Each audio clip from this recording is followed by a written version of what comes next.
Hey, welcome to today's episode. I am Abraham Emas, and today we are going to talk about ideas to sales. It is actually our first official episode in the Abraham's Ideas podcast, and I might be a bit sketchy, but let's just take it through. It might get a rough start, but we'll definitely get it going. So, first of all, we're going to discuss about the RIP framework of a business. So let's get into the introduction. How to turn your ideas into a successful business. If you have an idea for a business, the last thing you want to do is just to make a website or get a website and start selling, or even open a physical store and start selling. Most likely you won't get the sales that you want, and that is why I'm going to take you through the RIP framework on how to turn your ideas into a successful business so that you can actually strategically launch and get the sales that you want. So I am going to tell you how you can actually prepare so that when you launch your brand, it makes sense, people love it, and it will actually sell. This is to show to you which inventory to order when starting that business. So make sure to take some notes and get ready to know the RIP framework. So let's get into it. We're going to take them step by step. The RIP stands for different words. So we're going to take R first, which stands for research. Just because you have a business idea that is backed by market research does not mean it's actually an opportunity for you to start your business or for your business to do well. Doing your own research gives you more validation and help you to know which area that is best for you.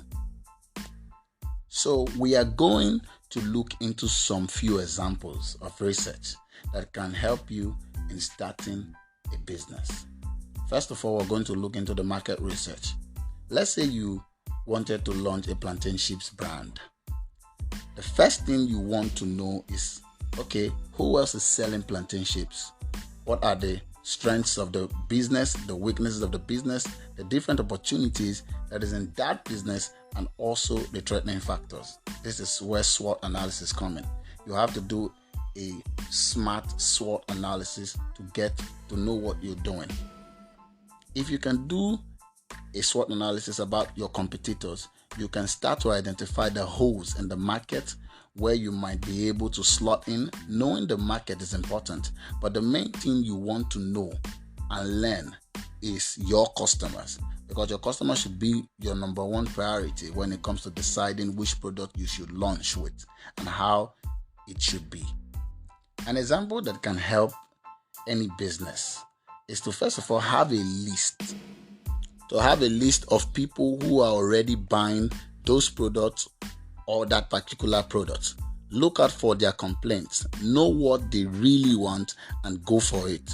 So you won't be going for what you thought they want in your head, because that's where you make the mistake.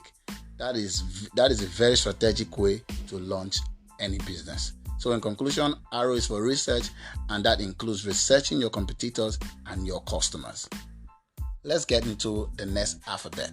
Our next alphabet is I, and I stands for ideate. You need to ideate a few things before you launch your business.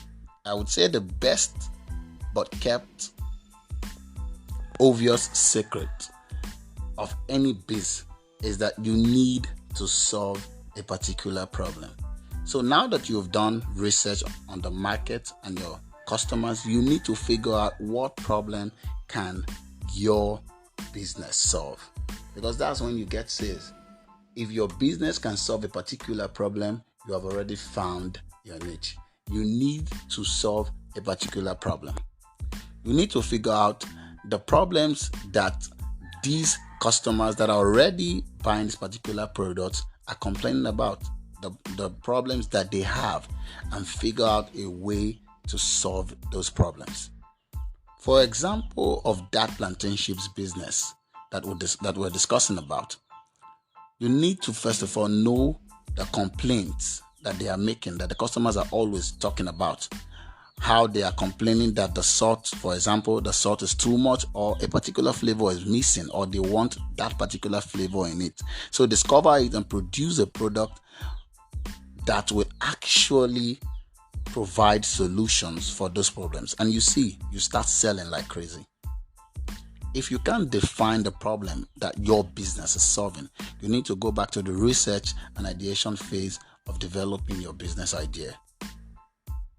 The next part of this is thinking of the ideas you have for products or services that will solve those problems. So this is where you can actually go back to your original idea and see if it actually stacks up. If it actually stacks up now that you have done the research and also done the ideation or phase. This is where you can actually think of ideas that are viable to the market that you're trying to enter into. This is also where you can decide if you're actually going to have a physical product or a digital product or services, or you want to render services, because there's some business you can go into without selling a dime, but you're rendering services and you're making money. There are so many business models now thanks to the internet where you can have your business completely online.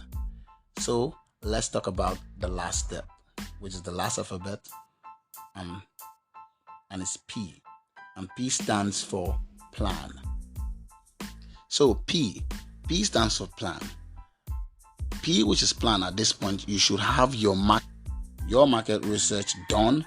You should have your idea for your product and also go through the process of actually getting that product developed and sampled, etc. But now is the time to plan. This is where you can make your business plan. This is where you can make your launch plan. And this is where you can also make some plans about your financial aspect, how much you need to start that particular business, what to go about and thereabout. So by this research that you do, you'll see that there are lots of things for you to plan out before you start your business. There are lots of things you need. There are lots of intellectual properties you need about that particular business before starting, so that you can get the customers that you want and make the sales that you are planning to make after you have launched that particular business. So this will be the end of today's podcast. Thanks for listening, and I'll see you in the next episode.